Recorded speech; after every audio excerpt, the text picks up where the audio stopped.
श्रीमद् भगवद गीता के पास आपके हर प्रश्न का उत्तर है। चाहे आपकी कोई भी परेशानी हो, कोई भी इच्छा हो, श्रीमद् भगवद गीता आपके हर प्रश्न का उत्तर देती है, आपकी हर समस्या का हल देती है। चाहे वो परेशानी आपके मन की हो या धन की हो या आपके शरीर की हो या आपके रिश्तों की हो, आपको अपनी हर समस्या का उत्तर श्रीमद् भगवद गीता में जरूर मिलेगा। आज हम उसी श्रीमद् भगवद गीता के ऐसे 11 अनमोल उपदेश आपको बताएंगे जो आपकी पूरी जिंदगी बदल देंगे। बस आप इन बातों को वीडियो के अंत तक ध्यान से सुनिए। जो भी व्यक्ति इस वीडियो को अंत तक सुनेगा उसे अपनी जिंदगी, उसे अपनी हर परेशानी का हल अवश्य मिलेगा। उसे अपनी जिंदगी में जो कुछ भी चाहिए वो उसे जरूर मिलेगा। श्रीमद् भगवद गीता का सबसे पहला उपदेश यही है कि कोई अगर आपका अपना है या कोई आपसे बड़ा है तो उसका अपने प्रति गलत व्यवहार कभी भी सहन नहीं करना चाहिए। ये गीता का उपदेश हमारी जिंदगी से भी जुड़ा है। हम भी अपने मन की अधिकतर तकलीफों को ये सोचकर जिंदगी भर सहते रहते हैं कि ये तो मेरा अपना है, ये तो मेरा बड़ा है, इसको हम कैसे कुछ कह सकते हैं। हम अगर नहीं सहेंगे, कुछ कह देंगे तो हमारे रिश्ते ही खराब हो जाएंगे, हमारे रिश्ते ही समाप्त हो जाएंगे। पर सोचने की बात यह है कि उस व्यक्ति को आप अपना कैसे मान सकते हैं जो आपकी तकलीफों की वजह हो। अपना तो वो होता है जो हमारी तकलीफों को दूर कर दे। तो गीता का ये उपदेश है कि किसी को भी अपना फायदा मत उठाने दो, किसी को भी खुद पर जुल्म मत करने दो, क्योंकि आप जितना सहेंगे लोग आपको उतना सहने के लिए और मजबूर करेंगे। गीता का पहला अध्याय जिसका नाम अर्जुन विषाद योग और दूसरा अध्याय जिसका नाम सांख्य योग है, उसके आरंभ में अर्जुन ने श्री कृष्ण के आगे अपना दुख प्रकट किया है कि हे केशव, मैं कौरवों से कैसे युद्ध कर सकता हूं? ये सब तो मेरे अपने ही हैं। मैं कैसे भीष्म पितामह और द्रोणाचार्य से युद्ध करूंगा, क्योंकि वो दोनों मेरे पूजनीय हैं। इसलिए इन गुरुजनों को मारने से तो अच्छा है मैं भिक्षा के अन्न को खाकर अपने जीवन का गुजारा करूं। और जिन कौरवों से मैं युद्ध करने जा रहा हूं वो सब धृतराष्ट्र के पुत्र मेरे भाई ही हैं, मेरे अपने ही हैं। इन सबको मारने से अच्छा है कि मैं सन्यासी बन जाऊं। तो श्री कृष्ण ने अर्जुन से कहा कि यहां कौन अपना है और कौन पराया है। जो अधर्म करता है उसके साथ युद्ध करना तुझे मोक्ष और मुक्ति देगा। तू अपने इस मन के मोह को त्याग दे, नहीं तो सारा जग तेरी निंदा ही करेगा, तुझे डरपोक कहेगा। बात अपने पराये की नहीं है, बात धर्म और अधर्म की है, बात सही और गलत की है। अगर तू गलत को सहेगा, उसका अंत नहीं करेगा, तो गलत करने वाले को और बल मिलेगा, वो और भी गलत करेगा। इसीलिए मन के मोह को त्याग करके तू युद्ध कर। महाभारत की एक और कहानी भी है। जब अर्जुन के पुत्र अभिमन्यु की युद्ध में मृत्यु हो जाती है तब अर्जुन बहुत दुखी होता है, रोने लगता है। वो श्री कृष्ण से कहने लगा कि मेरा पुत्र अभिमन्यु मर गया है, मैं ये दुख बिल्कुल भी सहन नहीं कर सकता, मैं भी अपने आप को समाप्त कर लूंगा। फिर भगवान श्री कृष्ण उसे आत्माओं के लोक में लेके गए, जहां अभिमन्यु आनंद से बैठा हुआ था, क्योंकि उसने क्षत्रियोचित व्यवहार किया, इसलिए उसे उत्तम पद की प्राप्ति हुई। जब अर्जुन अभिमन्यु के पास रोते रोते पहुंचा, अपने पुत्र को देखकर अर्जुन बहुत प्रसन्न हुआ। उसे गले से लगाकर कहने लगा कि हे पुत्र, तेरे बिना तो मैं जी ही नहीं सकता, मैंने तो अपने जीवन की आशा का ही त्याग कर दिया है। तो अभिमन्यु कहने लगा कि आप कौन हैं? अर्जुन बोला, मैं तेरा पिता हूं, तू मेरा पुत्र है अभिमन्यु। तो अभिमन्यु कहने लगा कि कौन पिता कौन पुत्र, मेरे हजारों जन्म हुए हैं, किसी जन्म में आप मेरे पिता बनते हैं और किसी जन्म में मैं आपका पिता बनता हूं। आत्मा का न कोई माता होता है न कोई पिता होता है। जब अर्जुन ने देखा कि मेरा पुत्र मुझे पहचान भी नहीं रहा तो उसका सारा मोह खत्म हो गया। इसलिए गीता के इस उपदेश को ठीक से समझ लो कि यहाँ कोई अपना पराया नहीं है। जो बुरे वक्त में तकलीफ के वक्त में हमारा साथ दे, सिर्फ वही हमारा अपना है, बाकी सब पराए हैं। गीता का दूसरा उपदेश यह है कि जो चला गया है कभी उसका दुख मत करो, और जो आने वाला है उसकी बिल्कुल भी चिंता मत करो। जब महाभारत का युद्ध चल रहा था तब अर्जुन ने श्री कृष्ण से कहा कि अगर यह युद्ध हुआ तो करोड़ों लोग मारे जाएंगे। जो सैनिक और योद्धा इस युद्ध में मारे जाएंगे उनकी स्त्रियों का क्या होगा, समाज कैसे आगे बढ़ेगा। और भी बहुत सी बातें अर्जुन ने विस्तार से कही हैं। तो भगवान श्री कृष्ण ने कहा, अशोच्यानन्वशोचस्त्वं प्रज्ञावादांश्च भाषसे गतासून अगतासूंश्च नानुशोचन्ति पंडिताः। श्री कृष्ण बोले, हे अर्जुन, तू बड़ी बड़ी ज्ञानियों जैसी बातें करता है, लेकिन जो सच में ज्ञानी होता है, वो जो लोग मर चुके हैं, जा चुके हैं या एक दिन जाने वाले हैं, उनकी चिंता नहीं करता है, उनका दुख नहीं करता है। तेरे हाथ में कुछ भी नहीं है, तू चाहकर भी कुछ कंट्रोल नहीं कर सकता। जीवन और मरण ये तो प्रकृति की नियति है। इसीलिए जो ज्ञानी होता है वो किसी के मरने पर भी रोता नहीं है। ज्ञानी जन ना ही बीते हुए कल का शोक करते हैं और ना ही आने वाले कल की चिंता करते हैं। इसीलिए जो होने वाला है वो होकर ही रहता है, और जो नहीं होने वाला है वो कभी नहीं होगा। ऐसा निश्चय जिसको समझ में आ जाता है, जिसकी बुद्धि में आ जाता है, उसे कभी कोई चिंता नहीं सताती, कोई दुख नहीं सताता। हमारे सारे दुखों का कारण ही यही है। या तो हम जो वक्त गुजर चुका है उसे सोच सोचकर परेशान होते रहते हैं, या भविष्य की चिंता कर करके खुद को बीमार कर देते हैं, नष्ट कर देते हैं। गीता का ज्ञान हमें यही सिखाता है कि ना तो हम बीता हुआ कल बदल सकते हैं और ना ही आने वाले कल पर कंट्रोल कर सकते हैं। हमारे हाथ में सिर्फ वर्तमान है, सिर्फ आज का ही पल है। हमारा 98% तनाव और चिंताएं भूतकाल और भविष्यकाल के बारे में सोचते रहने से होता है। हम हमेशा उसी में ही जीते रहते हैं, मगर वर्तमान में कभी नहीं जीते, इस पल को कभी नहीं जीते। जब आप वर्तमान का पूरा आनंद लेना सीख जाओगे, तभी आपकी जिंदगी से तनाव कम होगा, चिंताएं खत्म होगी। वर्तमान में जीना एक बहुत बड़ी उपलब्धि है। हमारे हाथ में भी सिर्फ आज का ही पल है। हमें जो भी करना है आज ही करना है। कभी भी ये सोचकर समय को नष्ट नहीं करना चाहिए कि अभी मेरे पास बहुत समय बचा है। एक गुरुजी ने अपने एक शिष्य को पारस का पत्थर दिया। उनका वो शिष्य बहुत आलसी था, हर काम को कल पे टाल देता था। तो गुरुजी ने उसे कहा कि मैं तुझे ये पारस पत्थर दे रहा हूं। इस पारस पत्थर से जब तू लोहे को स्पर्श कराएगा तो वो लोहा स्वर्ण बन जाएगा, सोना बन जाएगा। और ये पारस पत्थर मैं तुझे 1 महीने के लिए दे रहा हूं। जब 1 महीना समाप्त हो जाएगा तब मैं तुझसे ये पत्थर वापस ले लूंगा। तब तक तू इस पत्थर को अपने पास ही रख। गुरुजी का वो शिष्य बाजार में लोहा खरीदने के लिए गया। जब बाजार में वो लोहा खरीदने पहुंचा तो उसे लोहे का वो रेट बहुत महंगा लगा। उसने कहा थोड़े दिन रुक के ले लूंगा, जब लोहे का रेट कम हो जाएगा।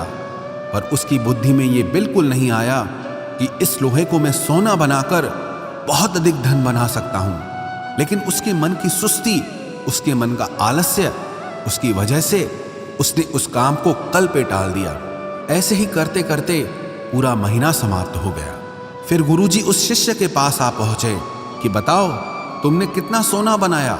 शिष्य बोला कि मैंने तो अभी सोना बनाना शुरू भी नहीं किया। तो गुरुजी ने कहा मुझे मेरा वो पारस पत्थर वापस चाहिए। शिष्य बोला कि नहीं, मुझे थोड़ा वक्त दीजिए, मैं थोड़ा सोना बनाना चाहता हूँ। गुरुजी ने कहा कि ये पारस पत्थर पूरा 1 महीना तेरे पास था, पर तू कुछ नहीं कर पाया, लेकिन अब समय समाप्त हो चुका है। ऐसे ही ये हमारा जीवन है, हमारी जिंदगी है, और ये समय ही पारस पत्थर है। हम समय के एक एक पल से अपने जीवन को सोना बना सकते हैं, लेकिन हमें ये लगता है कि हमारे पास बहुत समय बचा है, एक दिन जिंदगी को जी लेंगे, एक दिन जिंदगी में खुश हो जाएंगे, लेकिन वो दिन कभी नहीं आता और हम जिंदगी भर भागते रहते हैं, चिंता करते रहते हैं, दुखी होते रहते हैं, लेकिन जिंदगी को जीना, खुश रहना हम भूल जाते हैं। इसलिए गीता का ज्ञान हमें यह सिखाता है कि आप आज में जीना सीखो, इस पल में जीना सीखो। गीता का तीसरा उपदेश यह है कि मौत से डरना बिल्कुल व्यर्थ है। श्री कृष्ण ने गीता में कहा है कि यह संसार मृत्यु लोक है। जिसका भी जन्म हुआ है वो एक दिन जरूर मर जाएगा। जिसका आरंभ हुआ है उसका अंत अवश्य होगा। हम इसे रोक नहीं सकते। जैसे हम रोज कपड़े बदलते हैं, वैसे ही हमारी आत्मा नया शरीर धारण करती है। मृत्यु सिर्फ इस जीवन का एक नया आरंभ है, इस जीवन का अंत नहीं है। आत्मा कभी नहीं मर सकती और ना ही उसे कोई मार सकता है, लेकिन मौत का डर मनुष्य को सबसे ज्यादा लगा रहता है। मौत का दुख भी इंसान को सबसे ज्यादा होता है। एक पेड़ में दो पक्षियों का जोड़ा रहता था। उन दोनों को एक दूसरे से बहुत प्रेम था। उन्होंने साथ जीने मरने की कस्में खाई थी। एक दिन वहां एक शिकारी आया और उसने एक तीर चलाकर वहां पेड़ पर बैठे मादा पक्षी को मार दिया। तो वो अकेला नर पक्षी रोने लगा कि मैं तुम्हारे बिना कैसे जी पाऊंगा। तुम्हारी जगह मेरी मृत्यु आ जाती, मेरा जीवन तुमको मिल जाता। वो रो रो के बहुत विलाप करने लगा। इतने में ही उस शिकारी ने दूसरा तीर चलाया और उस नर पक्षी को भी मार दिया। वास्तविकता में ये कहानी हमारी ही है। हम भी रोते रहते हैं जब कोई मरता है तो, लेकिन हमें ये नहीं पता कि एक न एक दिन हमारा भी जीवन समाप्त हो जाएगा।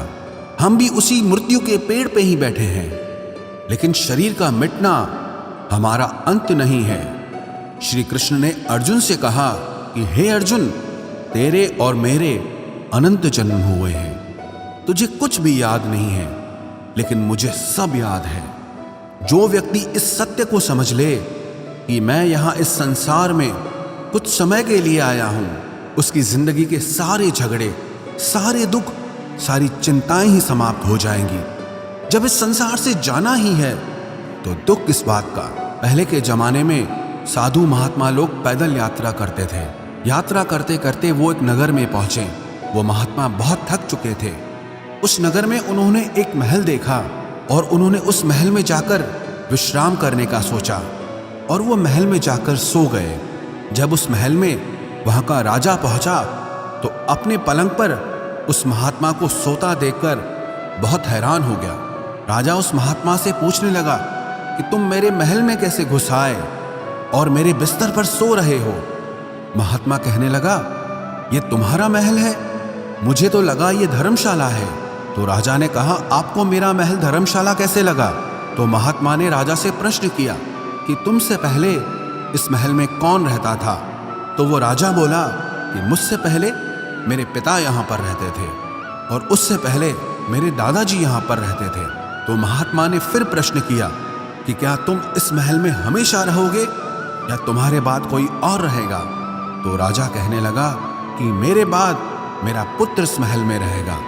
तो महात्मा राजा से कहने लगे कि जिस जगह पर रहने वाले बार बार बदल जाते हों उसे घर कैसे कह सकते हो? वो तो धर्मशाला ही है। इसीलिए तेरे महल को धर्मशाला समझकर मैं इसमें रात बिताने के लिए आ गया। धर्मशाला जान जग को, जीव सब मेहमान है। मोह किससे मत करो, सब स्वप्न का सामान है। यदि हम भी इस बात को समझ लें कि हम यहाँ कुछ समय के लिए आए हैं, आनंद करने के लिए आए हैं, खुश रहने के लिए आए हैं, तो हमारे सारे दुख ही समाप्त हो जाएं। जब हम अपना मोह यहाँ जमा लेते हैं, अपना दावा यहाँ जमा लेते हैं कि ये मेरा है, इसे मैं छोड़ नहीं सकता, इसके बिना मैं जी नहीं सकता, तो हमारा जीवन दुखों से भर जाता है। इसलिए जीवन में मृत्यु का भय त्याग करके जीवन का प्रतिपल आनंद लेना चाहिए। गीता का चौथा उपदेश, मन और विचारों को कंट्रोल किए बिना जीवन में कभी शांति और सुकून मिलने वाला ही नहीं है।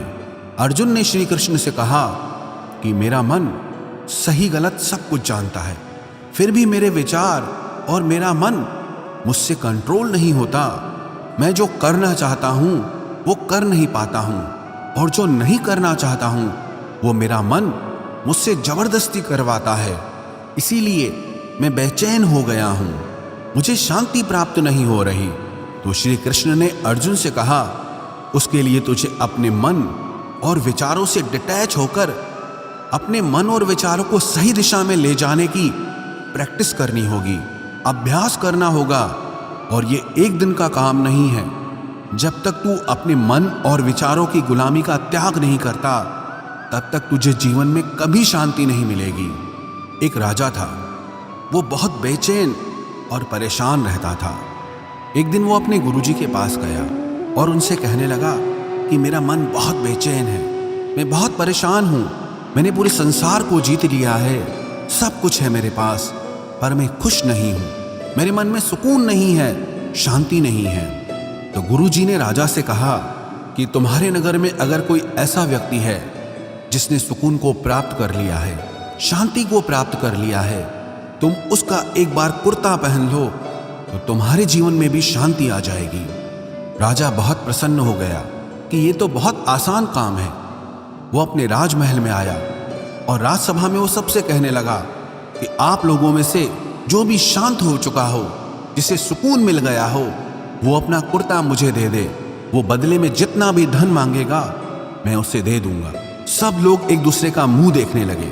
पैसों का लालच आया, लेकिन सबको एक दूसरे की सच्चाई पता थी, क्योंकि किसी की जिंदगी में भी शांति और सुकून नहीं था।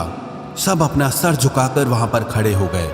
फिर उस राजा ने पूरे नगर में ढिंढोरा पिटा दिया कि जिसे भी शांति प्राप्त हो चुकी हो, सुकून प्राप्त हो चुका हो, वो मेरे पास आकर अपना कुर्ता दे दे। वो जितना कहेगा उससे उतना ही धन दिया जाएगा। लेकिन एक भी व्यक्ति ऐसा नहीं मिला जिसे शांति प्राप्त हो चुकी हो। वास्तविकता में जब कोई मरता है तब हम कहते हैं कि वो फलां व्यक्ति आज शांत हो गया। कभी किसी जिंदा इंसान के लिए नहीं सुना कि एक जीता जागता इंसान शांत हो गया है। राजा के सैनिक पूरे शहर में ढूंढते रहे, फिर उन्हें पेड़ के नीचे एक महात्मा तपस्या करता दिखा, जिसके चेहरे पे एक शांति थी, सुकून था। वो सैनिक उस महात्मा के पास आकर पूछने लगे कि क्या आपने शांति प्राप्त कर ली है, सुकून प्राप्त कर लिया है? महात्मा ने कहा, मैं पूरी तरह से शांत हूं। तो सैनिक उसे राजा के पास ले आए। राजा ने उस महात्मा से प्रश्न किया कि क्या आपको शांति और सुकून प्राप्त हो चुके हैं?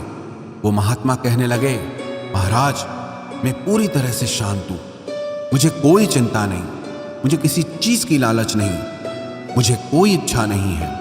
तो राजा भी बहुत प्रसन्न हो गए कि आखिर वो व्यक्ति मिल ही गया जिसे शांति की प्राप्ति हो चुकी है, जिसे सुकून प्राप्त हो चुका है। तो राजा उस महात्मा से कहने लगे कि हे महात्मा, आप कृपया करके अपना कुर्ता मुझे दे दीजिए, बदले में आप जो मांगेंगे मैं आपको दे दूंगा।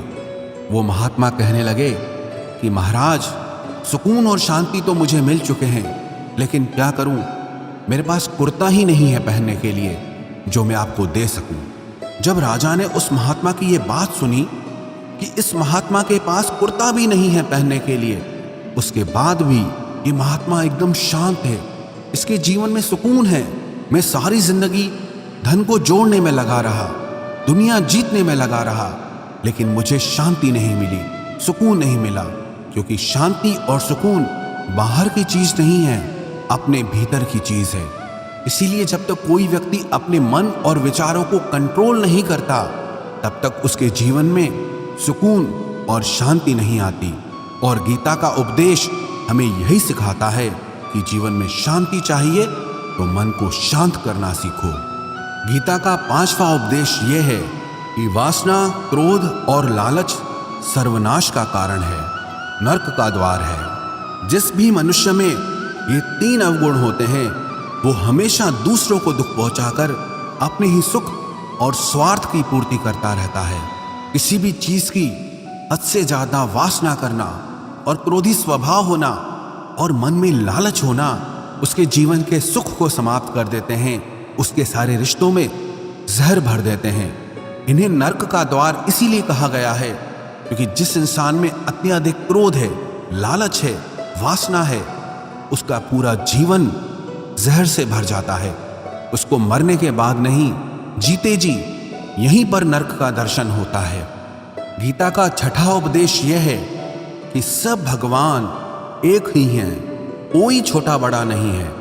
सब एक परब्रह्म परमात्मा के अलग अलग रूप और नाम हैं। श्री कृष्ण ने गीता के 10वें अध्याय विभूति योग में बताया है कि जितने भी जगत के देवी देवता हैं वो सब मेरी ही विभूति है। मैं ही शिव हूं, मैं ही इंद्र हूं, मैं ही यक्षराज कुबेर भी हूं, मैं ही अग्निदेव हूं, देवताओं के गुरु बृहस्पति भी मैं हूं, समुद्र भी मैं ही हूं, अक्षरों में ओम भी मैं ही हूं, काल का महाकाल भी मैं ही हूं, सारे जगत का नाश, उत्पत्ति और पालन करने वाला भी मैं ही हूं। श्री कृष्ण ने अर्जुन से कहा कि मेरी विभूतियों का कोई अंत नहीं है, इसलिए सब भगवान, सब नाम, सब देवता मेरे ही रूप हैं। इसीलिए तो किसी भी देव या ईश्वर में कभी भेद बुद्धि मत करना, कभी किसी को छोटा बड़ा मत समझना। और गीता का उपदेश हमें यह सिखाता है कभी भी किसी दूसरे के इष्ट को छोटा नहीं समझना चाहिए, या इस बात पर झगड़े फसाद नहीं करने चाहिए कि कौन बड़ा है और कौन छोटा है। गीता का 7वां उपदेश यह है, सुख की इच्छा ही आखिर में हमारे दुखों का कारण बनती है। श्री कृष्ण ने अर्जुन से कहा कि मनुष्य जितना सुखों की लालसा और इच्छा करता है उतना ही उसकी इंद्रियां सुख भोग में आसक्त हो जाती है, उतना ही इंसान का मन संसार के सुख और आकर्षण का गुलाम बन जाता है। और जितना सुख के पीछे भागेगा उतना ही उसे दुख के अनुभव से भी गुजरना पड़ेगा, क्योंकि ये संसार का नियम ही है। जो चीजें शुरू में मन को बहुत आकर्षित करती हैं बाद में बहुत दुख देती हैं, और जो चीजें शुरू में मुश्किल लगती हैं, कठिन लगती हैं, बाद में हमें बहुत काम आती हैं। गीता का 8वां उपदेश यह है, जो भी मनुष्य दुनिया के सारे सहारे छोड़कर सिर्फ भगवान को ही अपना सहारा मान लेता है, उसकी हर जरूरत वो ईश्वर पूरी करता है, उसकी हर प्रकार से रक्षा वो परमात्मा ही करता है। अनन्याश्चिन्तयो माम ये जनाः पर्युपासते तेषां नित्याभियुक्तानां योगक्षेमं वहाम्यहम्। जो भी व्यक्ति मुझे ही अपना सहारा मानता है उसका योगक्षेम मैं वहन करता हूँ। योगक्षेमं वहाम्यहम् अर्थात जो चीज नहीं मिली है उसकी प्राप्ति कराना उसका नाम योग है, और जो चीज जीवन में मिली हुई है उसकी रक्षा करना उसका नाम क्षेम है। तो श्री कृष्ण कहते हैं जो मुझ पे डिपेंड हो जाते हैं उनको जो चाहिए वो मैं जरूर देता हूँ, और उनकी हर प्रकार से मैं रक्षा भी करता हूँ। गीता का 9वां उपदेश यह है कि इस संसार में हमारा कुछ भी नहीं है। गीता सार में आपने कई बार सुना होगा कि तुम्हारा क्या गया जो तुम रोते हो, तुम क्या लाए थे जो तुमने खो दिया, तुमने क्या पैदा किया जो नष्ट हो गया, तुमने जो लिया यहीं से लिया, जो कुछ भी दिया यहीं पर दिया। जो आज तुम्हारा है कल किसी और का होगा, क्योंकि परिवर्तन इस संसार का नियम है। कल तक जिसके बिना आप जी नहीं सकते थे आज उनसे कोई रिश्ता ही नहीं है, बातचीत तक नहीं है। कहाँ गए वो जीवन भर के सारे रिश्ते, वो सारे मित्र जो साथ जीने मरने की बातें करते थे, आज पता भी नहीं कि वो लोग कहाँ चले गए। ये संसार परिवर्तनशील है, सब लोग यहाँ बदल जाते हैं, हर रिश्ता बदल जाता है, और तो और ये हमारा शरीर भी हर दिन बदल रहा है। बचपन से जवानी, जवानी से बुढ़ापा, और एक दिन ये शरीर हमारा साथ छोड़ देता है। तो किसके लिए रोना और किसकी चिंता करना। हम सारी जिंदगी चीजों को, रिश्तों को, जिंदगी को बनाने में, सजाने में, संवारने में लगे रहते हैं, लेकिन एक दिन सब कुछ बिखर जाता है। सारी जिंदगी जिस संपत्ति, जिन रिश्तों के लिए हम लड़ते रहते हैं, एक दिन सब कुछ छोड़ करके हमें इस दुनिया से जाना पड़ता है। गीता का 10वां उपदेश हमें यह सिखाता है कि किसी से भी हद से ज्यादा मोह कभी मत करना। श्री कृष्ण ने गीता का पूरा ज्ञान ही अर्जुन के मोह को नष्ट करने के लिए कहा है। ये मोह ही है जो इंसान को सबसे ज्यादा रुलाता है। मोह इतना बलवान है कि शेर जैसे इंसान को भी गीदड़ बना देता है। जो अर्जुन युद्ध में देवताओं से भी जीत गया, पर अपने रिश्तेदारों को युद्ध में देखकर उसका हाथ कांपने लगा। वो बोला, हे केशव, मेरे हाथ में धनुष पकड़ने की ताकत भी नहीं बची है, मेरे हाथ कांप रहे हैं, मैं युद्ध नहीं कर पाऊंगा। ये मोह इतना पेनफुल होता है जिसकी पीड़ा ना सह पाने के कारण कई लोग अपनी जिंदगी खत्म कर देते हैं, आत्महत्या तक कर लेते हैं कि उस व्यक्ति के बिना हम जी नहीं पाएंगे। जीवन में किसी से भी हद से ज्यादा मोह करोगे तो जीवन भर पीड़ा का ही सामना करना पड़ेगा। जो व्यक्ति अपने मोह से बाहर नहीं आता, उसका सब कुछ उससे छिन जाता है, उसकी सारी खुशी खत्म हो जाती है।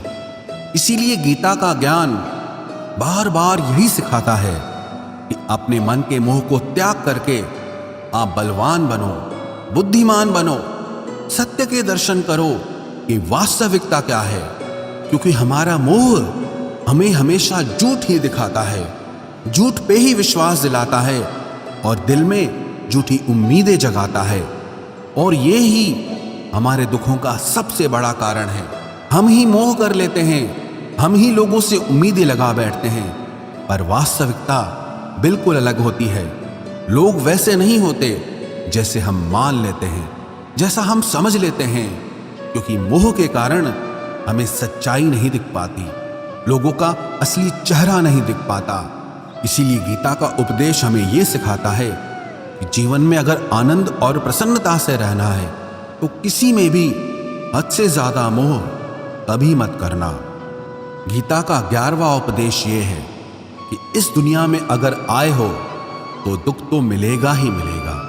दुख से कभी घबराना मत, दुख से कभी डरना मत। श्री कृष्ण ने गीता में कहा है कि ये संसार दुखालयम अशाश्वतम है, अर्थात ये संसार दुखों का घर है। जैसे औषधालय में औषधि मिलती है, पुस्तकालय में पुस्तकें मिलती है, चिकित्सालय में चिकित्सा होती है, वैसे इस संसार को भी श्री कृष्ण ने एक नाम दिया है, दुखालय, जहां पर दुख मिलता हो। दुख तो यहां हर किसी के जीवन में आता ही है, लेकिन अगर दुख आया है तो सुख भी आएगा। इसीलिए दुख से कभी डरना नहीं चाहिए, क्योंकि ये संसार दुखालय भी है और अशाश्वत भी है। अशाश्वत का मतलब ही यही होता है कि यहाँ परमानेंट कुछ भी नहीं है, यहाँ सब कुछ बदल जाता है। दुख सुख में बदल जाता है और सुख दुख में बदल जाता है। सम्मान अपमान में और अपमान सम्मान में बदल जाता है। खुशी दर्द में और दर्द खुशी में कभी भी बदल जाती है। जीत हार में और हार जीत में, जहाँ कभी भी कुछ भी बदल सकता है। कुछ भी परमानेंट नहीं है, ना ही हम परमानेंट हैं, ना ही हमसे जुड़ी कोई चीज यहाँ पर परमानेंट है, क्योंकि ये संसार अशाश्वत है, शाश्वत नहीं है। यहाँ सब कुछ बदलने वाला है, यहाँ कुछ भी परमानेंट नहीं रहेगा। तो आपका दुख भी परमानेंट नहीं रहेगा, इसीलिए दुख से कभी भी डरना नहीं चाहिए। गीता का ये उपदेश हजारों साल पुराना है, लेकिन आज भी नए से नया है। पूरे विश्व में गीता को सबसे ज्यादा पढ़ा गया है और सबसे कम समझा गया है। श्रीमद् भगवद गीता के ये उपदेश अगर कोई व्यक्ति ठीक से समझ ले और उसे अपनी जिंदगी में उतार ले तो ये पक्की बात है, वो अपनी जिंदगी में जो चाहे वो हासिल कर सकता है। अपने जीवन की हर समस्या से वो एक पल में बाहर आ सकता है। श्रीमद् भगवद गीता के इस दिव्य उपदेश को हमें बार बार सुनना चाहिए, हर रोज सुनना चाहिए। जब भी जीवन में कोई चिंता या परेशानी आए तो एक बार इस उपदेश को जरूर सुन लेना और मन में ये विश्वास रखना कि गीता का ये उपदेश आपकी जिंदगी की हर परेशानी में आपको राह अवश्य दिखाएगा।